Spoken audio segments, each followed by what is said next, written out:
Cortes' troops reduced Tenochtitlan to rubble. They killed many of the city's inhabitants and overthrew their leader, Moctezuma. The destruction of the Aztec Empire was one of many such tragedies. During the 1530s, Francisco Pizarro sacked the Inca Empire in Peru. His brutality was equal to that of Cortes. During the 1540s, the Mayan people of Central America were also overpowered. Indians who weren't killed were forced to serve the Spaniards. Victorious commanders demanded to be paid an annual tribute called an encomienda. Those who had the right to collect an encomienda were called adelantados. All of the conquistadors who went into the New World, Pizarro, Cortes, Coronado, de Soto, Menendez, they were all adelantados. These adelantados were ambitious men of means who received a license from their government to organize expeditions of exploration and conquest in the New World. And so an adelantado, this is a Spanish term, an adelantado was somebody who received a license from the Spanish king to go out into the world, into a designated zone, and to make conquests, and then to receive plunder and tribute where they succeeded. Those adelantados who were successful became very wealthy. And so, for example, in Mexico, Cortes obtained a right called encomienda over all of the villages of the fabulously fertile valley known as Oaxaca. And it is on the basis of the tribute that he would receive, tribute paid in the form of agricultural produce, cloth, and also in labor, that enriched Cortes and made him the wealthiest man in the Americas. The Spanish missionaries made similar demands, that the Indians give up their native beliefs and culture and surrender to the religion of their conquerors. Most Indians, to keep peace, pretended to adopt Catholicism, but secretly kept their original beliefs.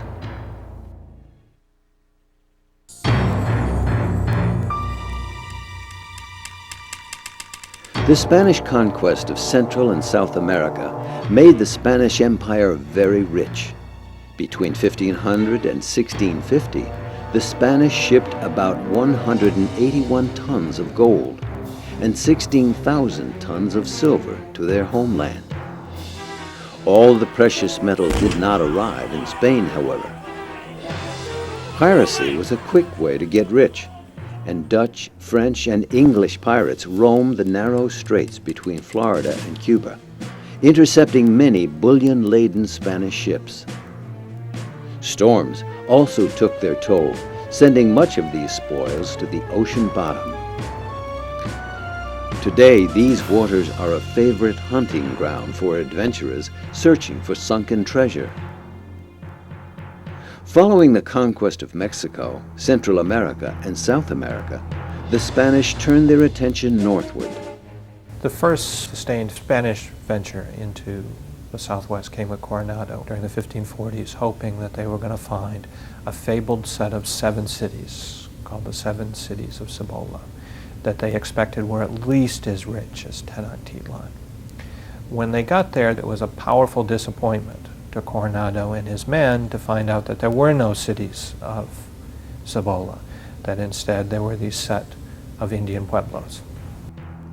Unable to find the riches he expected, Coronado took out his frustration on the Pueblo Indians, ordering hundreds of them killed. In 1542, Coronado retreated back to Mexico, leaving behind a Franciscan missionary and 4 assistants. Their mission was short-lived. All were killed by avenging Pueblo Indians. At about the same time of Coronado's expedition, Hernando de Soto set out in 1539 and went north from Florida through Georgia, South Carolina, North Carolina, Tennessee, Alabama, Mississippi, Arkansas, and East Texas. He too found no riches. In 1542, De Soto took sick and died near the Mississippi River. His body was buried in the river.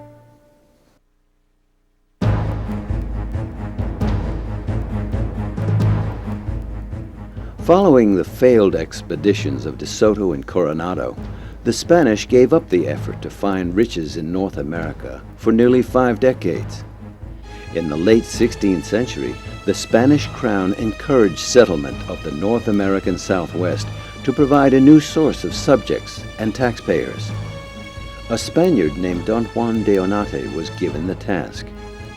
So they gave up the effort. They gave it up for another 2 generations. They didn't try again until the 1590s, when Onate headed north and would try again and would try to consolidate a colony in the Rio Grande Valley in what we now call New Mexico, a name that was applied by Onate to this new colony because it was considered an extension of Mexico.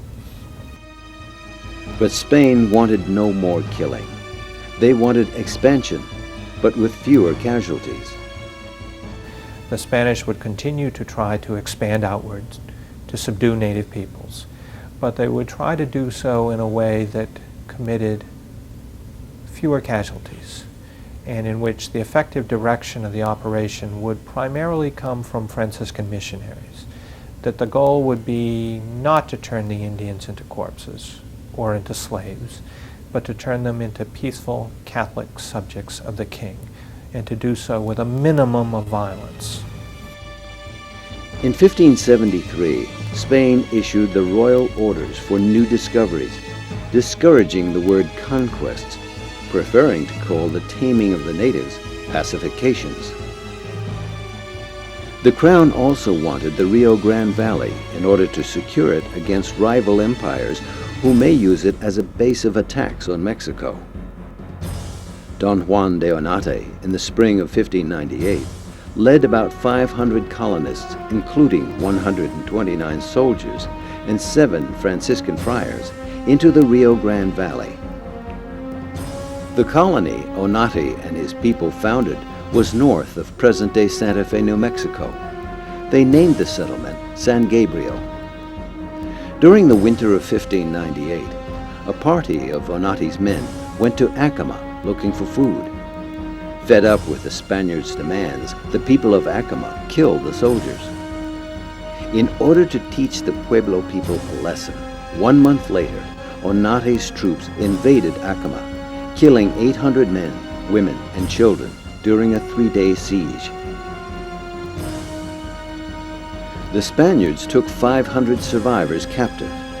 In order to get revenge and make an example, Onate ordered that every adult man was to have 1 foot severed.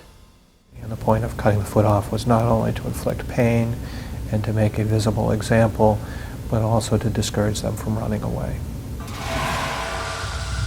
Onate's brutality did not go unpunished. The colonists and the priests turned against him. Many fled back to Mexico. In 1607, Onate was recalled to his homeland, where he was tried and convicted of various crimes, including abusing both Indians and colonists. He was fined, stripped of his titles and offices, and forbidden to return to New Mexico. Today, the native people still remember the cruelty of the Spanish conquistadors, as in villages like Acoma. But tourists are still welcomed. Our mesa here was occupied back in 1150 AD.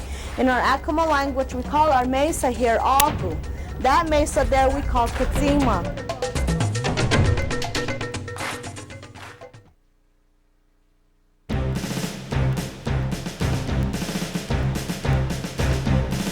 In 1609, the Spanish government appointed a new governor of New Mexico and ordered a new colony be established away from the native Indians. The new governor was Don Pedro de Peralta. The new colony was the present-day city of Santa Fe. Distance and isolation spelled poverty and hardship for the Santa Fe colonists. Spanish manufactured goods, clothing, metal tools, and other provisions arrived only every 3 or 4 years. The trail to Mexico City was hazardous, to say the least. The 6 months' journey often ended in the death of the travelers at the hands of nomadic Indians. The route became known as Jornada de Muerto, Journey of Death. But the Spanish had their reasons for settling